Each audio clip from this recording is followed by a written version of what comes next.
ایک شخص تھا جس کا نام تھا زماد. زماد تو نہیں، عربی میں ضباد کہیں گے، ضاد میم الف دال. اس کے بارے میں مشہور تھا کہ وہ جن نکالا کرتا تھا.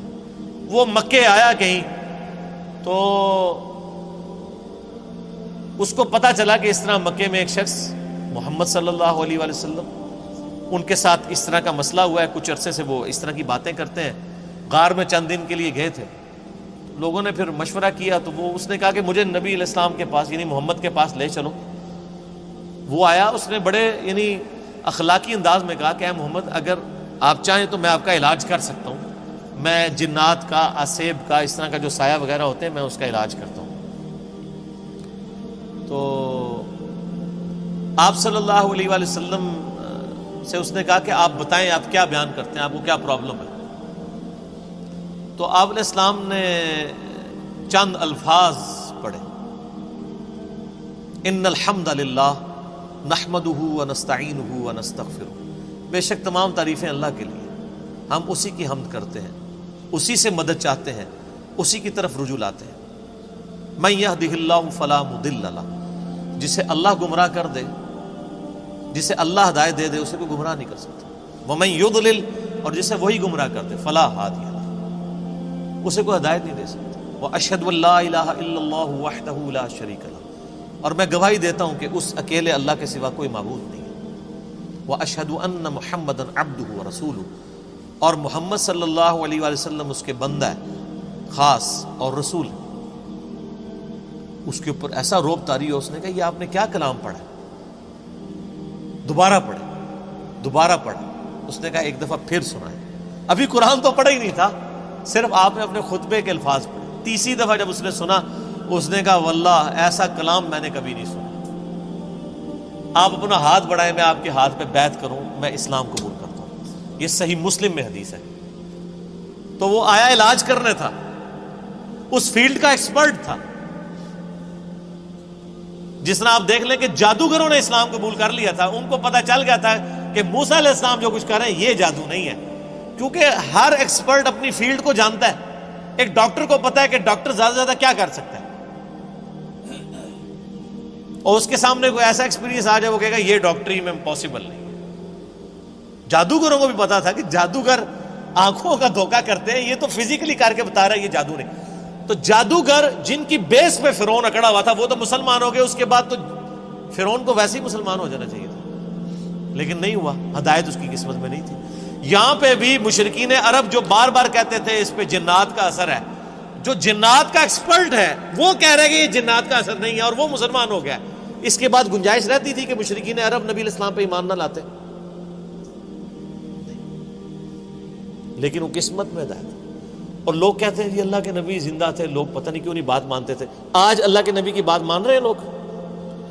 وہ تو ان سے بہتر تھے، وہ کافر تھے، کم از کم ڈٹے تو ہوئے تھے نا. یہ مسلمان ہو کے اللہ کے نبی کی بات ماننے کے لیے تیار نہیں ہے. تو میں تو آج کل کے مسلمانوں کو دیکھتا ہوں تو مجھے اندازہ ہو جاتا ہے کہ واقعی یار ایک بندہ نبی کو مان کے بھی نبی کی نہ مانے تو یہ تو بڑا مسئلہ ہے، اور ایک بندہ نبی کو مان ہی نہیں رہا وہ اس کی نہ مانے تو وہ چھوٹا مسئلہ. یہ جو آج کہہ رہے ہوتے ہیں نا جی وہ کاش تیرے زمانے میں ہوتا تو میں تیرے قدموں سے لپٹ جاتا، کبھی میں تیری جوتیوں کا تسمہ ہوتا، یہ کچھ ہوتا، میں کہنا رفع دین پھر بھی نہ تو شروع کرتا.